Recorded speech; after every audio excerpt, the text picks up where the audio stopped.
The year 1963 brought us music that defined an era, while the world changed around us. Remember the songs that played while history unfolded? Let's explore 10 tracks that shaped this unforgettable year. Surfin' USA by the Beach Boys hit the airwaves in 1963, cementing California surf culture in American consciousness.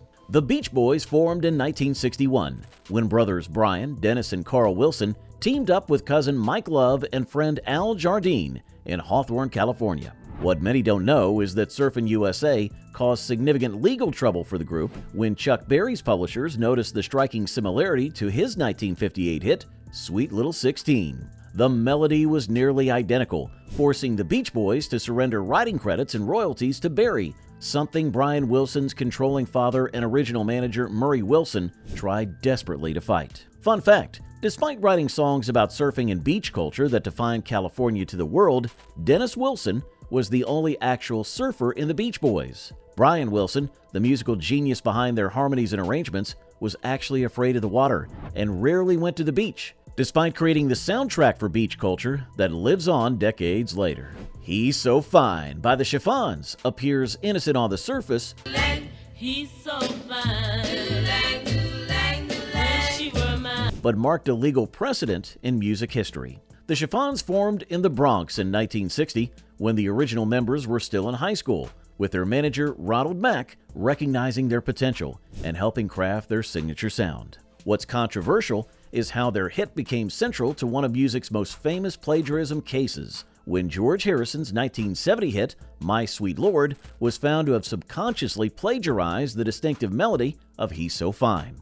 The lawsuit dragged on for years, eventually costing Harrison over $500,000 and causing him significant personal distress. The Chiffons continued performing through various lineup changes, but like many girl groups of the era, they weren't given the creative control or financial compensation their talents deserved. The music industry systematically exploited these young women, with managers and record companies taking advantage of their youth and inexperience. By the time the Harrison lawsuit was settled, most of the original members saw little financial benefit from the judgment. The group experienced a brief resurgence in the 1970s, recording a version of Harrison's My Sweet Lord in an ironic twist, but never reached their earlier commercial heights. Fun fact, the backing vocals on He's So Fine with its famous do-lang, do-lang, do-lang refrain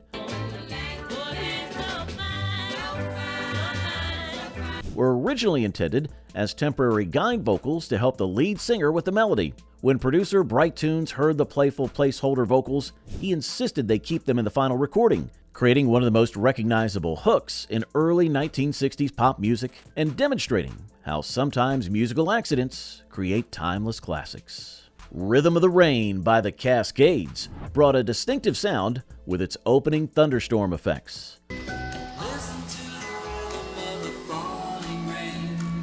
The Cascades formed in San Diego when most of the members were serving in the U.S. Navy, originally calling themselves the Silver Strands after a local beach. Their military background gave them a discipline that many other bands lacked, but it also created tensions when service duties conflicted with musical opportunities. Songwriter John Gummo wrote Rhythm of the Rain while on watch duty during a rainstorm, but military obligations forced him to leave the group at the height of their success, a decision he later admitted regretting.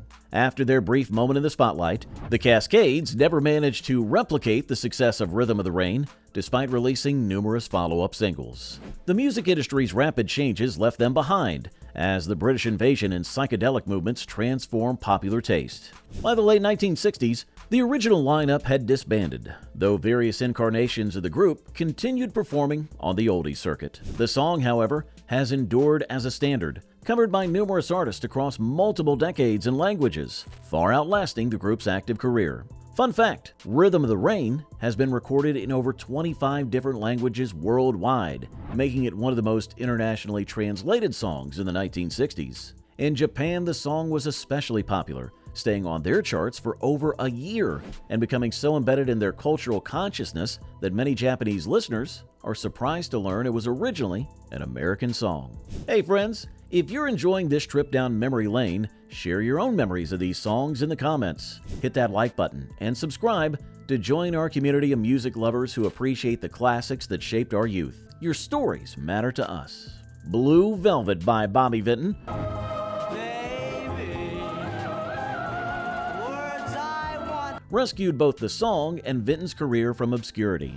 Born Stanley Robert Vinton to musically inclined Polish parents, Vinton had actually been dropped by his label, Epic Records, before he found this hit. In a desperate move, he personally paid for studio time to record songs he found in the reject pile, including Blue Velvet, which had been originally recorded by Tony Bennett in 1951 with modest success. Epic reluctantly released the song, which then shot to #1, forcing them to re-sign Vinton. This last-chance gamble transformed him from a failed artist into one of the most successful male vocalists of the 1960s. Despite his clean-cut image, Vinton struggled with the changing music landscape as rock and roll took over the charts. Record executives pushed him to maintain his Polish prince persona when younger audiences were embracing edgier sounds and messages. Through smart business decisions, Vinton eventually purchased the rights to his master recordings, something few artists of his era managed to do, giving him control over his musical legacy. In his later career,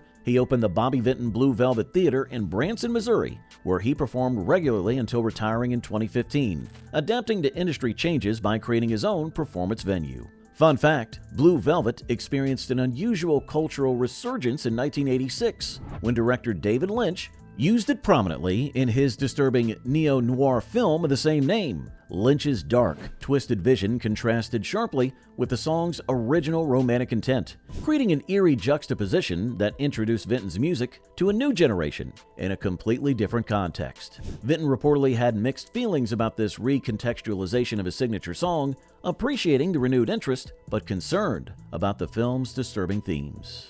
Hey Paula by Paul and Paula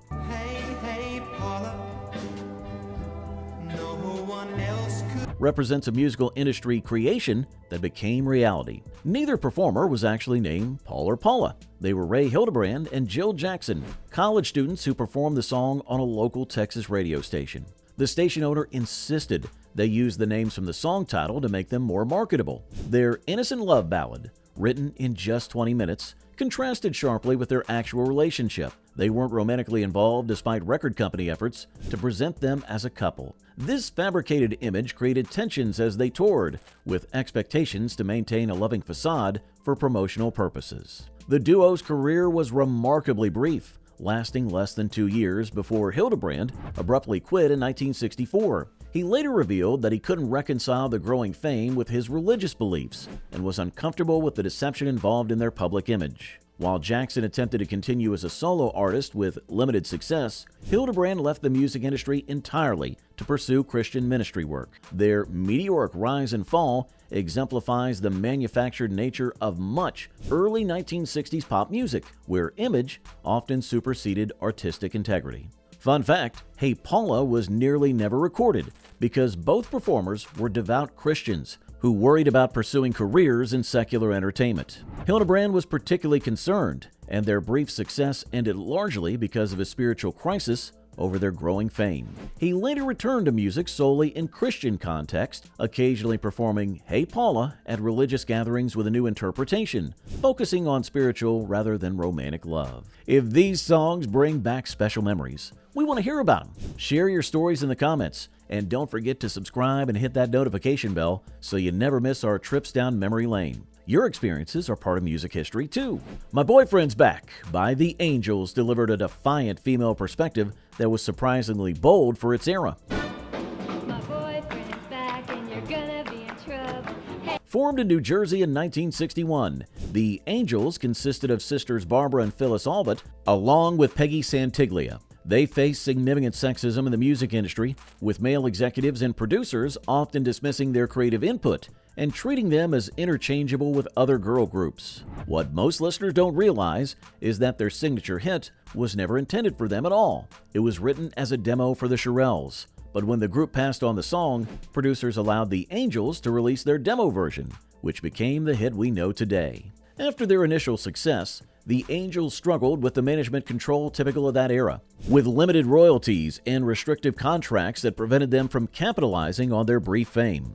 As the British invasion changed American musical tastes, the group was unable to evolve with the times, partly due to these contractual limitations on their creative freedom. Various versions of the Angels have toured on the oldies circuit over the decades, with Barbara Allbutt maintaining the group's legacy with different personnel. Their influence extended beyond their brief chart success, with their confident vocal style inspiring future generations of female performers. Fun fact, the male voice who speaks the lines, "Hey, he's back, in my boyfriend's back," belonged to songwriter Bob Feldman, who impulsively jumped into the recording booth during the session.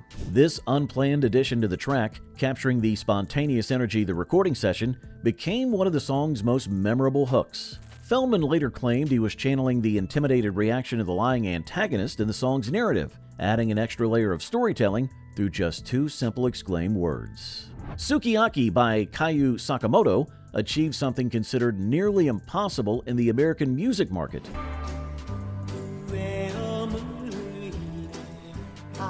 A #1 hit performed entirely in a foreign language. The song, whose actual Japanese title, Yue o Muete Arako, translates roughly to "I look up when I walk," had nothing to do with the Japanese beef dish sukiyaki. American executives, assuming English-speaking audiences couldn't pronounce the original title, arbitrarily renamed it after one of the few Japanese words familiar to Americans at the time. This cultural insensitivity typified the music industry's approach to international artists, essentially erasing the song's actual meaning, a melancholy reflection on looking upward to prevent tears from falling while walking through difficult times. Sakamoto's career continued successfully in Japan, though he never achieved similar international success. He remained a major star in his home country until his tragic death in the 1985 Japan Airlines Flight 123 crash, the deadliest single aircraft accident in history. At the time of his death, at age 43, he was traveling to a concert appearance. The contrast between the song's upbeat melody and melancholy lyrics reflected Japan's complex post-war relationship with America, presenting an optimistic face while processing deeper emotional struggles, something lost on most American listeners who simply enjoyed the catchy tune without understanding its meaning. The sounds of 1963 captured a world in transition. These songs aren't just music, they're the soundtrack to your memories. Share your stories below and subscribe for more musical journeys, and keep these melodies alive for future generations.